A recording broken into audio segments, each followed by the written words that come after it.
was a sunny Saturday morning at the sleepy neighborhood of the retreat when the cries of Ashley that rang through the streets of the neighborhood that were shocked to see what had occurred.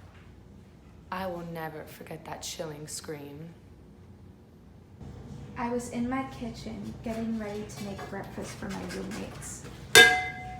Ashley was letting her dog outside when all of a sudden I heard a horrific scream. I immediately knew something was wrong. It was just another Saturday morning, you know. I remember walking down the stairs to get my morning coffee as I turned the corner and I heard the scream of my roommate Ashley. Never did I expect to come outside my home to find this horrific scene. On that Saturday morning, Ashley and her two roommates came out to this horrendous scene. Water had been splattered everywhere.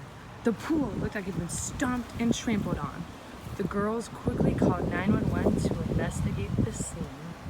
I was called to the scene that morning, April 18th, arriving at 9:38 a.m. to the residence of the home where the crime had taken place. It was a heinous scene. I was able to identify the cause of death of the pool. I noticed as I was investigating the outer part of the pool, there appeared to be a tear in the outer layer. I was still in shock during the investigation. I mean, what else is there to do? You know, I never thought anyone in our neighborhood could do this, and I felt targeted.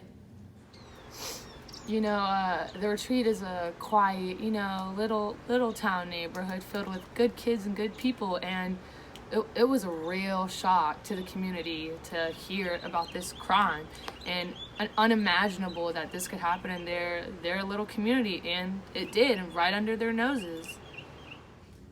Yeah, I think it was traumatizing for all of us, you know. We were all so used to going out every day at the pool, and you know, it's been really hard for some of us to sleep at night.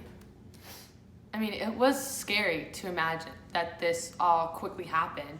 And we quickly realized that they had definitely, whoever had done this, had been watching us for quite some time, which was really scary to all of us. And to imagine that someone like right next to us could have done this. We had our DNA analysis team check out the scene with some of our top investigators. The case started to pick up with new evidence. We were on the right track. Days after the crime on relaxation week, police and analysts found very compelling evidence as to who or what could have done this heinous crime. I was sitting in my living room with everyone when we heard banging on the door.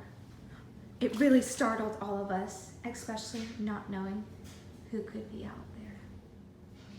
Well, one day the police knocked on the door and they said they had new evidence about the case that could probably solve it. So I immediately let them in because I wanted to get down to the bottom of this. Yeah, the police sat us down that day, and I'll never forget the pictures and evidence they showed us from the morning of the crime. I showed the pictures to the girls of the pool that day, and the pictures showed that the pool was right next to the doorway that led into the house. And it was quickly evident that it looked like the corner of the door had the same lines and dimensions of the slash mark in the pool. Police realized and told the girls that the pool had been slashed due to the proximity of the door. The pool that day had been in close proximity with the corner of the door, where police told the girls that could have accidentally swung open towards the corner, making the slash mark in the pool. I was relieved to hear the good news. When investigators showed us the corner of our door and the slash mark on the pool, it really did seem to be an accident. I still can't believe all this happened. I was just glad that it was all over and we are now safe.